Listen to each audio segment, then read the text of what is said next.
Hello friend, I am doctor P K Pal. Welcome to my channel. চলুন অন্যভাবে চিন্তা করি, জীবনটাকে পাল্টে ফেলি। তো ফ্রেন্ড, আজকে আমি যে বইটি পড়ব তার নাম বড় স্বপ্নের বড় জাদু। লিখেছেন ডেভিড জে শার্টার্স। তো আজকের ভিডিও শুরু করার আগে বলি যে এই বইয়ের অন্যান্য অধ্যায়গুলির লিঙ্ক এই ভিডিও ডেসক্রিপশনে দেওয়া থাকবে, সেখান থেকে আপনারা এই বইয়ের অন্যান্য অধ্যায়গুলি শুনতে পারেন। তো চলুন শুরু করা যাক। বড় স্বপ্নের বড় জাদু, অধ্যায় 11। পরাজয়কে কিভাবে জয়ে পরিণত করা যায়। স্কিড রোতে কর্মরত সমাজসেবী ও অন্যান্যরা মার্কিন দেশের দুর্দশাগ্রস্তদের বয়স, ধর্মবিশ্বাস, শিক্ষা ও পটভূমির নানা পার্থক্য লক্ষ্য করেছেন। এদের মধ্যে কয়েকজন আশ্চর্যজনকভাবে অল্প বয়সী, আবার অনেকেই বৃদ্ধ। কেউ কেউ কলেজে স্নাতক, কয়েকজনে আবার কোনো প্রাতিষ্ঠানিক বিদ্যাই নেই। কেউ বিবাহিত, কেউ বা চিরকুমার। তবে এই স্কিড রোড বাসীদের মধ্যে এই একটি ব্যাপার লক্ষণীয়: এরা প্রত্যেকেই পরাজিত, বিধ্বস্ত, প্রহিত। এরা প্রত্যেকেই পরিস্থিতির কাছে হেরে গিয়েছেন। প্রত্যেকেই আপনাকে তার ব্যক্তিগত জীবনের ওয়াটারলু, তার পরাজয়ের বৃত্তান্ত শোনাতে উদগ্রীব। এতে রয়েছে নানা অভিজ্ঞতা, যেমন আমার স্ত্রী আমাকে ছেড়ে চলে গিয়েছে, সব হারিয়েছি, আমার আর কোথাও আশ্রয় জোটেনি, কয়েকটা কাজের জন্য আজ আমি সমাজচ্যুত, তাই এখানে আশ্রয় নিয়েছি। স্কিড রো থেকে এবার যদি সাধারণ মধ্যবিত্ত মিস্টার ও মিসেস আমেরিকার জগতের দিকে তাকান, তাহলে এদের জীবনশৈলীর তফাৎটা স্পষ্টভাবে চোখে পড়ে। অথচ আবার আমরা দেখি মিস্টার মধ্যবিত্ত তার অতি সাধারণ মধ্যবিত্ত জীবনযাপনের যে কারণগুলো দেখাচ্ছে তা ওই স্কিড রোড বাসিন্দার মতোই শোনাচ্ছে। এখানেও মিস্টার মধ্যবিত্ত পরাজিত, প্রহিত। যে পরিস্থিতি তাকে হারিয়ে দিয়েছে সেই পরিস্থিতির ক্ষতগুলি এখনও সারেনি। এখন সে অতি মাত্রায় সাবধান। সে সতর্ক পদক্ষেপ নেয়, জয়ের উল্লাস উপভোগ করায় দ্বিধান্বিত, নিজের উপর অসন্তুষ্ট। পরাজিত সে ভাগ্যের পরিহাস বলে তার মধ্যবিত্ত জীবনধারাকে দণ্ডাদেশ মনে করে স্বীকার করে নিয়েছে। সেও কিন্তু পরাজয়ের কাছে নতি স্বীকার করেছে, তবে অপেক্ষাকৃত পরিষ্কার পরিচ্ছন্নভাবে, সামাজিক স্বীকৃতি সহ তা করেছে। এবার সাফল্যের জনবিরল জগৎটায় উকি দিয়ে দেখলেও চোখে পড়বে নানা পটভূমির মানুষ। কর্পোরেট এক্সিকিউটিভ, পদস্থ মন্ত্রী, সরকারি কর্মকর্তা, সব ক্ষেত্রেই নেতৃস্থানীয় কর্তা ব্যক্তি। অথচ এদের জীবনের ইতিহাসের পাতায় খুঁজে পাবেন দারিদ্র, পারিবারিক বিচ্ছেদ, টুকরো চাষের জমি, ঘিঞ্জি বস্তি। যারা আজ সমাজের বিভিন্ন শাখায় নেতৃস্থানীয় পদে অধিষ্ঠিত, তাদেরও দুর্বিষহ পরিস্থিতির সম্মুখীন হতে হয়েছে। তুলনা করলে দেখা যাবে যে বয়স, বুদ্ধি, বিবেচনা, পটভূমি, জাতীয়তা, যে কোনো বিষয়ে স্কিড রো মিস্টার মধ্যবিত্ত ও মিস্টার সফল সমপর্যায়ের মানুষ। একটি মাত্র ব্যতিক্রম রয়েছে। একটা বিষয়ে এরা প্রত্যেকেই একে অপরের থেকে ভিন্ন, তা হলো পরাজয়ের প্রতি, কঠোর পরিস্থিতির প্রতি এদের প্রতিক্রিয়া। মিস্টার স্কিড রো আঘাত পাওয়ার পর পড়ে গিয়ে আর নিজেকে টেনে তুলতে পারেননি, সেখানেই পড়েছিল, পড়ে আছে ছড়িয়ে ছিটিয়ে। মিস্টার মধ্যবিত্ত আঘাত খেয়ে উঠেছে বটে, তবে দাঁড়াতে পারেনি, হামাগুড়ি দিয়ে সেখান থেকে সরে গিয়েছে। নিরাপদ জায়গায় পৌঁছে সে এমন জোরে দৌড়েছে যে দ্বিতীয়বার আঘাতের সম্ভাবনাময় এলাকায় ত্রিসীমানায় দেখা যায়নি। অথচ মিস্টার সাফল্যের প্রতিক্রিয়া ছিল সম্পূর্ণ ভিন্ন। আঘাত খাওয়া সত্ত্বেও সে মাথা তুলে দাঁড়িয়েছে, শিখেছে পরাজয়ের কথা বলে উন্নতির পথে এগিয়ে চলেছে। আমার এক ঘনিষ্ঠ বন্ধু, পেশায় সফল ম্যানেজমেন্ট কনসালটেন্ট। ওর অফিসে ঢুকলেই নিজেকে রাজা মনে হতো। নিখুঁত সুন্দর আসবাবপত্র, গালিচা ব্যস্ত লোকজন, বিশেষ বিশেষ মক্কেল। দেখে বোঝা যায় যে তার কোম্পানির সাফল্যের পথে এগিয়ে চলেছে। নিন্দুক মানুষ শুনে হয়তো বলবেন, এরকম কাজকর্ম, এই কাজকর্ম শুধু ধুরন্ধর মানুষের পক্ষে সম্ভব, এই ধারণা কিন্তু সম্পূর্ণ ভুল। এর জন্য মানুষের ধুরন্ধর হওয়ার জরুরি নয়। সফল হওয়ার জন্য মানুষের বুদ্ধিমান, বিত্তবান বা ভাগ্যবান হওয়া জরুরি নয়। শুধু নানা অর্থ বোঝাই যে আমি এখানে দ্বিধাসহ শব্দটা ব্যবহার করছি, এমন এক যেদি মানুষের দরকার যে নিজেকে কখনো পরাজিত মনে করে না। ওই বিত্তশালী ও সম্মানিত প্রতিষ্ঠানের পৃষ্ঠভূমিতে ছিল একটি মানুষের সংগ্রামের কাহিনী, তার যুদ্ধ করে এগিয়ে যাওয়ার ঘটনা। ব্যবসা শুরু করার প্রথম 6 মাসে 10 বছরের সঞ্চিত অর্থ হারানো, বাড়ি ভাড়ার টাকার অভাবে বেশ কমাস অফিস পরিসরে শুয়ে রাত কাটানো, বেশ কয়েকটা সেরা চাকরির প্রস্তাব বাতিল করা, কারণ সে নিজের আইডিয়াকে বাস্তবায়িত করতে চেয়েছিল। তার সেবার সম্ভাব্য ব্যবহারকারীর সম্মতিসূচক উত্তরের বদলে 100 গুণ বেশি প্রত্যাখ্যান পাওয়া। সাফল্যের জন্য যে 7টি বছর যাবৎ অসহীন ও কষ্ট সয়েছে, অথচ তার মুখে আমি কখনো অভিযোগ শুনিনি। সে সবসময় বলতো, ডেড, আমি শিখছি। এই ব্যবসায় প্রতিদ্বন্দ্বিতা এত বেশি, আর যেহেতু এটা ধরাছোঁয়া যায় না, তাই বিক্রি করাও কঠিন। কিন্তু আমিও বিক্রি করা শিখছি। আর সত্যি ও শিখেছিল। একবার বন্ধুকে প্রশ্ন করেছিলাম, সম্পূর্ণ অভিজ্ঞতাটা নিশ্চয়ই ওর আয়ু ক্ষয় করে দিচ্ছে। উত্তরে ও বলেছিল, না, ক্ষয় কিছুই হচ্ছে না, বরং আমার জমা খাতায় লাভের অঙ্ক বাড়ছে। আমেরিকার প্রকৃতচষা ব্যক্তিদের জীবন অধ্যয়ন করলে দেখবেন, যারা বিপুল পরিমাণ সাফল্য পেয়েছে তাদের সকলকেই জীবনে কঠিন পরিস্থিতির সম্মুখীন হতে হয়েছে। সফল ব্যক্তির তালিকাভুক্ত প্রত্যেকেই বাধা, বিঘ্ন, হতাশা, হার, ব্যক্তিগত সুখ, সন্তাপের মুখোমুখি হতে হয়েছে। মহাপুরুষ ও মহিয়সী নারীর জীবনে ও আত্মজীবনী পড়ে দেখুন, এরা সবাই কিন্তু বারবার বাধা বিপর্যয়ের আত্মসমর্পণ করতে পারতেন। অথবা এটা করুন, আপনার কোম্পানির প্রেসিডেন্ট, আপনার শহরের মেয়র, অথবা আপনার মতো যে কোনো সত্যিকার সফল মানুষের পটভূমি কি ছিল তা জেনে নিন। ভালো মতো পর্যবেক্ষণ করলে দেখবেন, এদের মধ্যে প্রত্যেককে বিশাল বড় ও সত্যিকার বাধা অতিক্রম করতে হয়েছে। বিরোধিতা, কষ্ট ও পরাজয় ছাড়াও উচ্চ স্তরের সাফল্য পাওয়া অসম্ভব। তবে এই আঘাত ও পরাজয়কে অস্ত্র করে আপনি অগ্রসর হতে পারেন কিভাবে তা বলছি। সম্প্রতি কয়েকটা বাণিজ্যিক বিমান সেবার কয়েক পরিসংখ্যান জানালাম। প্রতি 10 মিলিয়ন মাইল করলে একটা প্রাণনাশক ঘটনা ঘটে। আজকাল বায়ুযানে যাত্রা খুবই নিরাপদ, তা সত্ত্বেও দুর্ভাগ্যের বিষয়, দুর্ঘটনা ঘটেই। তেমন কিছু ঘটলে অ্যামনটিক্স অ্যাডমিনিস্ট্রেশন তৎপরতার সঙ্গে সেখানে পৌঁছে বিপর্যয়ের কারণটা অন্বেষণ করেন। কয়েক মাইলের পরিধির মধ্যে ছড়িয়ে পড়া ধাতুর টুকরো সংগ্রহ করা হয়। কয়েকজন বিশেষজ্ঞ ঘটনাটি পুনরায় উপস্থাপিত করার প্রয়াস পায়। প্রত্যক্ষদর্শী ও জীবিতদের প্রশ্ন করা হয়, দুর্ঘটনার কারণটা কি। তার উপযুক্ত উত্তর না পাওয়া পর্যন্ত কয়েক সপ্তাহ, এমনকি কয়েক মাস যাবৎ অনুসন্ধান করা হয়।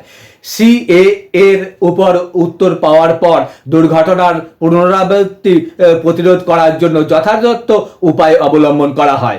গঠনতন্ত্রের ত্রুটিবশত দুর্ঘটনাটি ঘটলে ওই ধরনের বাকি প্লেনগুলোতে উপযুক্ত সংশোধন করা হয়, কিংবা কোনো যন্ত্রপাতিতে ভুল ত্রুটি পাওয়া গেলে সারিয়ে নেওয়া হয়।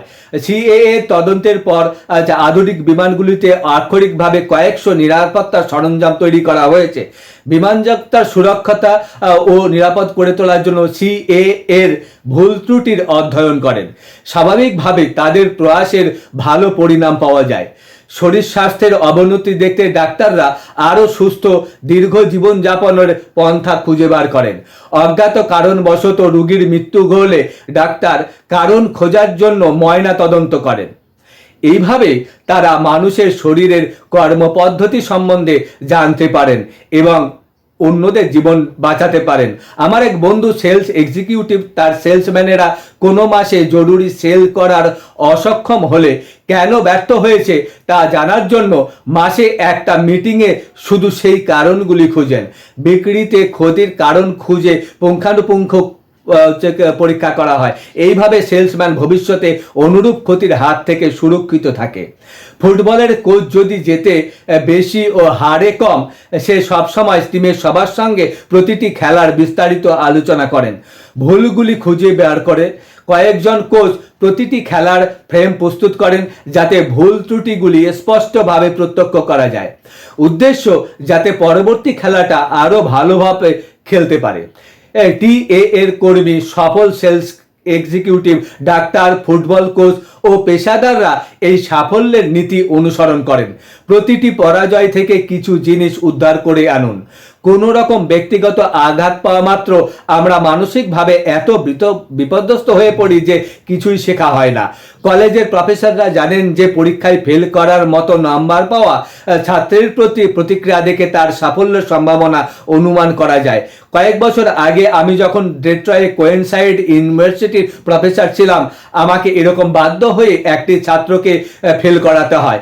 ছাত্রটি এতে খুব আঘাত পেয়েছিল। এর মধ্যে সে স্নাতক হওয়ার পরিকল্পনা তৈরি করে নিয়েছিল, তাই এভাবে সব ভেস্তে যাওয়া এক লজ্জার ব্যাপার হয়ে উঠেছিল। ওর কাছে দুটি বিকল্প ছিল, পরের বার আবার পরীক্ষায় বসে স্নাতকের ডিগ্রি পাওয়া অথবা পড়াশোনায় ইতি টানা।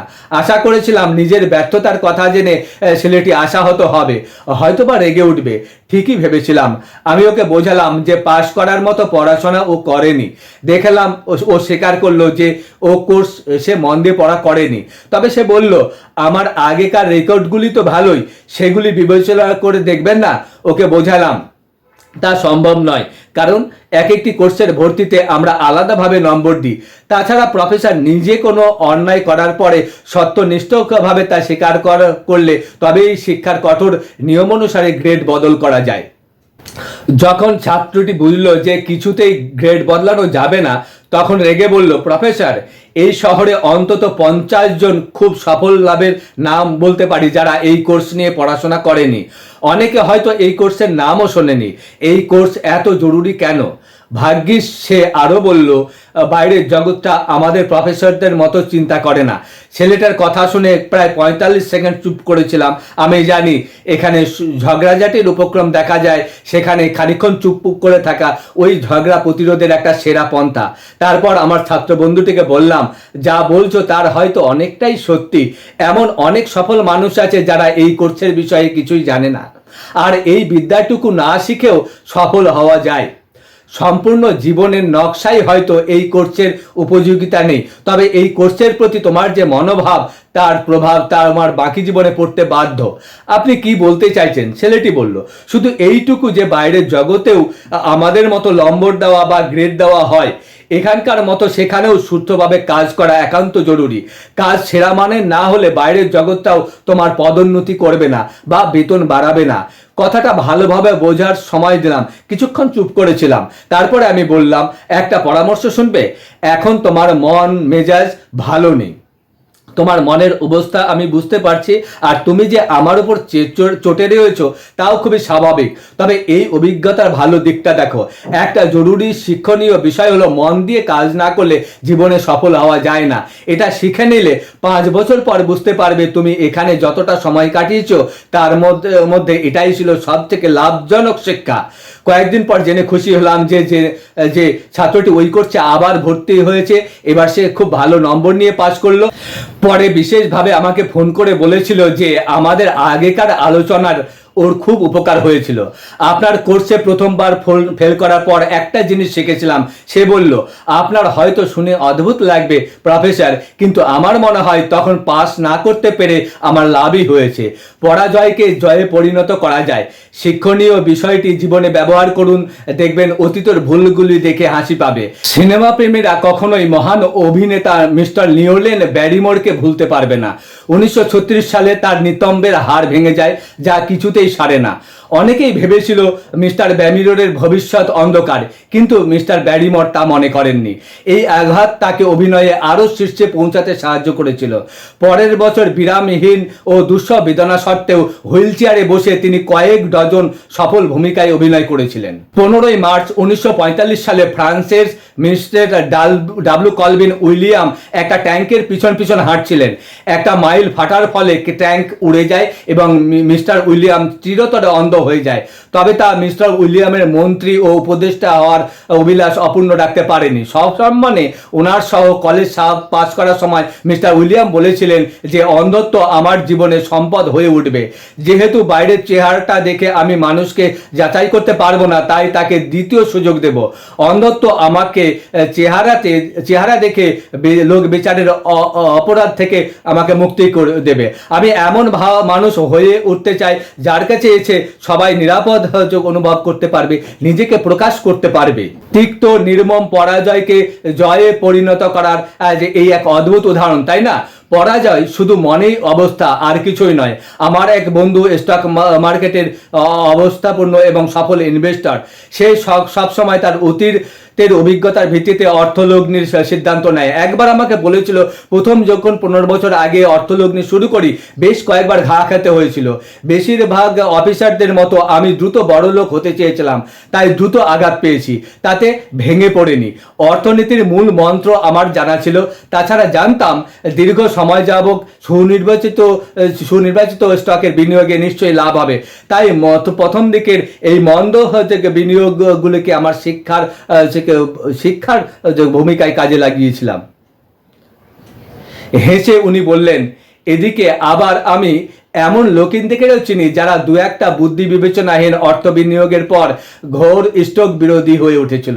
ভুলগুলি বিশ্লেষণ করে কাজে যোগ দেওয়ার বদলে এদের মধ্যে একটা ভ্রান্ত ধারণা সৃষ্টি হয় যে সাধারণ স্টকে বিনিয়োগ জুয়া খেলা সামিল, যাতে শেষে সবাই হেরে যায়।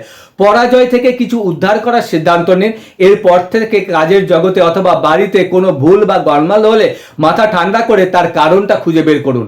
এমন করলে একই ভুলের পুনরাবৃত্তি হবে না। শিখে পারলে হেরেও লাভ আছে। আমরা মানুষরা বড় বিচিত্র জীব। জয়ের কৃতিত্ব নেওয়ার তৎপর আমরা। জেতা মাত্রই সারা বিশ্বকে জানাতে চাই। আমরা সকলেই চাই যে অন্যরা আমাদের দেখে মন্তব্য করুক, ওই যে অমুক মশাই যাচ্ছেন, উনি এই কাজে কৃতিত্ব পেয়েছেন। অথচ হেরে যাওয়া মাত্রই আমরা তার দোষটা অন্যের উপর চাপিয়ে দিই। পণ্য বিক্রি না হলে সেলসম্যান গ্রাহককে দোষী সাব্যস্ত করে। কাজে গন্ডগোল দেখা দিলে এক্সিকিউটিভরা কর্মচারী ও অন্যান্য এক্সিকিউটিভদের উপর দোষ চাপিয়ে দেয়। পারিবারিক ঝড়গোঝাটির সমস্যায় স্বামী স্ত্রীকে ও স্ত্রী স্বামীকে দোষারোপ করে। একথা সত্যি যে এখনকার জটিল পৃথিবীতে অন্যরা হয়তো আমাদের ল্যাং মেরে ফেলে দিতে পারে, তবে একথাও অনস্বীকার্য যে আমরাও অনেক সময় নিজেদের সামলাতে পারি না, নিজেদেরকেই ফেলে দিই। ব্যক্তিগত অক্ষমতা ও ভুলবশত আমরা হেরে যাই। নিজেকে এইভাবে সাফল্যের জন্য প্রস্তুত করুন। নিজেকে মনে করিয়ে দিন যে মানুষের পক্ষে যতটা নিখুঁত হওয়া সম্ভব আপনি ততটা নিখুঁত হওয়ার চেষ্টা করবেন। বাস্তববাদী হয়ে উঠুন। নিজেকে একটা কাঁচের টিউবে বন্ধ করে নিষ্ক্রিয় তৃতীয় পক্ষের মতো নিজের বিশ্লেষণ করুন। আপনার এমন কোনো ত্রুটি আছে কি যা আগে কখনো চোখে পড়েনি? খুঁজে দেখুন। তেমন ভুল ত্রুটি চোখে পড়লে তা সংশোধন করুন। বেশিরভাগ মানুষ নিজের স্বভাব চরিত্রে এত বেশি অভ্যস্ত হয়ে পড়ে যে অন্যদের পথটাই খুঁজে পায় না। মেট্রোপলিটন অপেরার প্রখ্যাত তারিকারিসে স্টিভেন্স রিটার্স ডাইজেস্টিভ বলেছিলেন যে জীবনের সবথেকে দুঃখের মুহূর্তে তিনি সবথেকে সেরা পরামর্শ পেয়েছিলেন।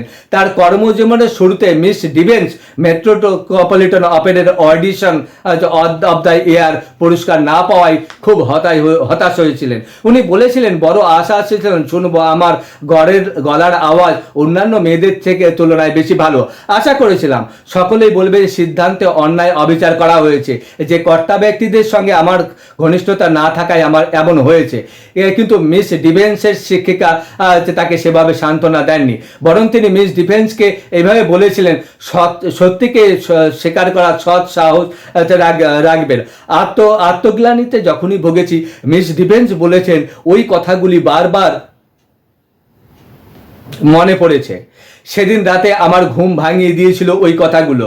নিজের ভুল স্বীকার না করে আমার পক্ষে ঘুমানো অসম্ভব হয়েছিল। অন্ধকারে শুয়ে শুয়ে ভাবছিলাম, কেন হেরে গেলাম? এর পরের বার কিভাবে জেতা যায়? নিজের কাছে স্বীকার করেছি আমার গলার আওয়াজ আরও ভালো হওয়া উচিত, ভাষার উপর দখল থাকা উচিত, আরও নানা জিনিস শেখার প্রয়োজন। মিস ডিফেন্স জানিয়েছিলেন তিনি কিভাবে ভুলগুলি সংশোধন করে স্টেজে সফল হয়েছিলেন, কিভাবে তার বন্ধুত্বের পরিধি আরও ব্যাপৃত প্রতিফলিত হয়েছিল, ইনি আরও আকর্ষণীয় ব্যক্তিত্ব হয়ে উঠেছিলেন। নিজের আত্মবিশ্লেষণ এক গঠনমূলক কাজ, এতে আপনি সাফল্যের জন্য জরুরি ব্যক্তিগত শক্তি ও কার্যদক্ষতা অর্জন করতে শিখবেন। অন্যদের দোষারোপ করা বিনাশমূলক মনোভাব, অন্যের ভুল প্রমাণ করে কিছু লাভ হয় না। গঠনমূলকভাবে আত্মবিশ্লেষণ করুন, অক্ষমতাগুলি দেখে পালাবেন না। সত্যিকার পেশাদারদের মতো হয়ে উঠুন। এরা নিজেদের ভুল ত্রুটি ও দুর্বলতা খুঁজে বার করে সংশোধন করে, তাই এরা পেশাদার ও বিশেষজ্ঞ হয়ে ওঠে। অবশ্য নিজেকে পরাজিত প্রমাণিত করার জন্য সবসময় এই জন্যইতে আমি হেরে যাই বলে নিজেকে দোষী সাব্যস্ত করবেন না, বরং নিজের ভুলকে সংশোধন করান আরও সফল হওয়ার আর একটা উপায় মনে করুন। মহান অ্যালবার্ট হাওয়ার্ড একবার বলেছিলেন যে যে ভুল করে সেই অভিজ্ঞতা থেকে কিছু শিখতে পারে না, সে জীবনে ব্যর্থ হয়। প্রায় আমরা ব্যর্থতার জন্য ভাগ্যকে দোষ দিই, বলি এইভাবেই তো বল ঠিকরে ফিরে আসে, আর ভাগ্যকে স্বীকার করে নি। ভেবে দেখুন, অকারণ অক্ত বল একভাবে ঠিকরে ফিরে আসে না। তিনটি জিনিস ঠিকরে পড়াকে প্রভাবিত করে: বলটা যেভাবে সেটা ছুড়ে দেওয়া হচ্ছে ও বলটা যেখানে স্পর্শ করছে। সুস্পষ্ট পদার্থবিজ্ঞানের নিয়ম মাফিক বল ঠিকরে যায়, ভাগ্যের তাতে কোনো ভূমিকা নেই। ধরুন, যদি সিএএ তাদের রিপোর্টে জানাতো, মাফ করবেন না, দুর্ঘটনার জন্য আমরা ক্ষমা প্রার্থীর, তবে এই তো ভাগ্য, এভাবেই তো বল ঠিকরে পড়ে। একথা শুনে আপনি নিশ্চয়ই বলবেন নতুন সিএএ এর দরকার। অথবা মনে করুন ডাক্তার রোগীর আত্মীয়কে বোঝাচ্ছেন, আমি খুবই দুঃখিত, কি হয়েছে বলতে পারবো না, ভাগ্যের খেলা আর কি। আপনি অবশ্যই নিজে বা অন্য কোনো আত্মীয় অসুস্থ হলে তাকে নিয়ে অন্য ডাক্তারের শরণাপন্ন হবেন। এভাবেই তো বল ঠিকরে যায়, অথবা এই তো ভাগ্য, এরকম মনোভাব থাকলে কিছুই পাওয়া সম্ভব নয়। পরের বার অনুরূপ অবস্থার সম্মুখীন হলে ভুলের পুনরাবৃত্তির সম্ভাবনা থাকলেও তা দূর করার উপায় জানা থাকবে না। শনিবারের খেলায় হেরে গিয়ে ফুটবলের কোচ যদি তার দলকে বলেন, এই তো ভাগ্য, এভাবেই তো বল ঠিকরে যায়, সে কিন্তু পরের শনিবারের খেলায় ওই একই ভুলের পুনরাবৃত্তির প্রতিরোধে দলটিকে কোনোভাবে সাহায্য করতে পারবে না। 17 বছর যাবৎ এক নাগাড়ে মিশিগানের ডিয়ারবর্নের মেয়র ছিলেন অরভিল হাওয়ার্ড। ইনি দেশের নাগরিক প্রশাসনের সবচেয়ে উজ্জ্বল ও সম্মানিত কর্মকর্তা ছিলেন। ডিয়ারবর্নের মেয়র হওয়ার আগে দীর্ঘ 10টি বছর যাবৎ মিস্টার হাওয়ার্ড দুর্ভাগ্যের অজুহাত দেখিয়ে রাজনীতি থেকে সন্ন্যাসও নিতে পারতেন। প্রায় চিরস্থায়ী বিজেতা হয়ে ওঠার আগে অরভিল হাওয়ার্ড মেয়রের পদে নিযুক্ত হওয়ার চেষ্টায় 3 বার দুর্ভাগা প্রমাণিত হয়েছিলেন। তিনি 3 বার রাজ্যের সেনেটের পদে নির্বাচিত হওয়ার প্রয়াসে ব্যর্থ হয়েছিলেন। একবার কংগ্রেসের মনোনয়নে দৌড়ে পরাজিত হন, তবে অরভিল হাওয়ার্ড ওই পরাজয়গুলি ভালো মতো অধ্যয়ন করেছিলেন। তার মতে ওইগুলি ছিল রাজনীতির শিক্ষা। এখন উনি স্থানীয় সরকারের এক অত্যন্ত বিচক্ষণ, প্রায় অপরাজেয় রাজনৈতিক নেতা। ভাগ্যকে দোষ না দিয়ে ভুলগুলো পুঙ্খানুপুঙ্খভাবে বিবেচনা করে দেখুন, হেরে গেলে শিখে নিন। অনেকেই দুর্ভাগ্য, মন্দভাগ্য, ভাগ্যহীন, হতভাগার অজুহাতে নিজেদের মধ্যবিত্ত জীবনের ব্যাখ্যা খোঁজে। এরা অনেকটা অবুঝ শিশুর মতো, যারা শুধু সমবেদনা খুঁজে। এরা বড় শক্তিশালী, আরও আত্মনির্ভর হওয়ার যে সুযোগগুলি চিনতে পারে না, তাই সেই সুযোগ হারায়। ভাগ্যকে দোষ দেবেন না, ভাগ্যকে দোষী সাব্যস্ত করে কেউই তার উদ্দেশ্য সাধন করতে পারেনি। আমার এক সাহিত্য বিশারক, উপদেষ্টা, লেখক ও সমালোচক বন্ধু সম্প্রতি একটি সফল লেখক হতে কি প্রয়োজন তা নিয়ে আমার সঙ্গে আলোচনা করেছিল। বহু ভাবী লেখকরা ও বলল লেখার ব্যাপারে ও মোটেও গুরুত্ব দেয় না। অল্প চেষ্টা করার পর যখন দেখে প্রচুর পরিশ্রম করতে হবে, তখন হাল ছেড়ে দেয়। এদের সঙ্গে কাজ করতে গিয়ে আমি ধৈর্য হারিয়ে ফেলি, কারণ এরা সব সময় শর্টকাট খোঁজে। এই পথে তো কোনো শর্টকাট নেই। অবশ্য আমি কথা বলছি না যে শুধু অধ্যবসায় যথেষ্ট। সে বলল, প্রায় দেখা যায় শুধু অধ্যবসায় যথেষ্ট হয় না। আজকাল আমি যার সঙ্গে কাজ করছি সে 62টি ছোট গল্প লিখেছেন, তবে একটাও বিক্রি হয়নি। স্পষ্টতই সে লেখক হওয়ার জন্য খুব উদ্গ্রীব, তার অধ্যবসায় আছে। তবে এই ভদ্রলোকের সমস্যা হলো, সব লেখাতেই উনি একই পন্থা অনুসরণ করেন। ইনি গল্পের একটা শক্তপোক্ত ধাঁচ তৈরি করে নিয়েছেন। নিজের জিনিসগুলি যেন গল্পের খসড়া ও চরিত্র লেখার শৈলীতে কোনো রকম গল্পরচনামূলক পরিবর্তন করেন না। আমি এখন আমার মক্কেলকে নতুন পন্থা, নতুন কর্মকৌশল অবলম্বন করতে বলেছি। বলেছি, ওর লেখার ক্ষমতা আছে। একটু নতুন ধরনের পরীক্ষা নিরীক্ষা করলে আমি হরপ করে বলতে পারি ও সফল হবেই, কিন্তু যতক্ষণ ও বদলাবে না ততক্ষণ শুধুই প্রত্যাখ্যান পাবে। সাহিত্য উপদেষ্টা মহাশয়ের পরামর্শ ভালো, অধ্যাবসায় খুব জরুরি, তবে শুধুমাত্র অধ্যবসায় জয়ের জন্য যথেষ্ট নয়। আমরা বারবার চেষ্টা করেও ব্যর্থ হব যতক্ষণ না নতুনভাবে কাজ করতে শিখব, অর্থাৎ অধ্যাবসায়ের সঙ্গে নতুন নতুন পরীক্ষা নিরীক্ষা করাও জরুরি। আমেরিকার এক প্রচণ্ড একগুঁয়ে বৈজ্ঞানিক ছিলেন এডিসন। বৈদ্যুতিক বাল্ব আবিষ্কারের আগে উনি কয়েক হাজার গবেষণা করেছিলেন, তবে লক্ষ্য করুন এডিসন গবেষণার নানা পরীক্ষা নিরীক্ষা করেছিলেন। আলু আবিষ্কারের পিছনে ছিল তার অক্লান্ত পরিশ্রমের সঙ্গে সঙ্গে গবেষণার নিত্যনন্দ পন্থা অবলম্বন করে উনি সফল হন। একই রকমভাবে কঠোর পরিশ্রম করলে সাফল্যের কোনো গ্যারান্টি পাওয়া যায় না। নতুনভাবে পরীক্ষা নিরীক্ষা ও পরিশ্রমের অবধারিত পরিণাম সাফল্য। সম্প্রতি তেলের অবিরাম অন্বেষণে একটি রচনা পড়লাম। তাতে বলা হয়েছে যে তেলের কূপ খননের আগে তেল কোম্পানি সেখানকার পাথরের গঠন ভালোভাবে পর্যবেক্ষণ করেন। তা সত্ত্বেও, অর্থাৎ ওই বৈজ্ঞানিক বিশ্লেষণের পরেও 8টির মধ্যে হয়তো 7টি কূপে তেল পাওয়া যায় না। তেল কোম্পানিরা কিন্তু তেলের খোঁজ অবরত রেখেছে। অবিশ্বাসী রকমভাবে গভীর কূপ খনন করছে তা নয়, তবে তখন যারা পরীক্ষা করে দেখেছেন যে প্রথম কূপটি থেকে তেল পাওয়া যাবে না, তখন নতুন কূপে পরীক্ষা নিরীক্ষা করে চলেছেন। বহু উচ্চাকাঙ্ক্ষী মানুষের মধ্যে প্রশংসনীয় পরিমাণ অধ্যবসায় ও উচ্চবিলাস রয়েছে, কিন্তু যেহেতু তারা নতুনভাবে চেষ্টা করে না তাই ব্যর্থ হয়। নিজের লক্ষ্য স্থির রাখবেন, সেখান থেকে একটুও পিছিয়ে যাবেন না, তবে একই জায়গায় মাথা না ঠুকে নতুনভাবে চেষ্টা করে দেখুন।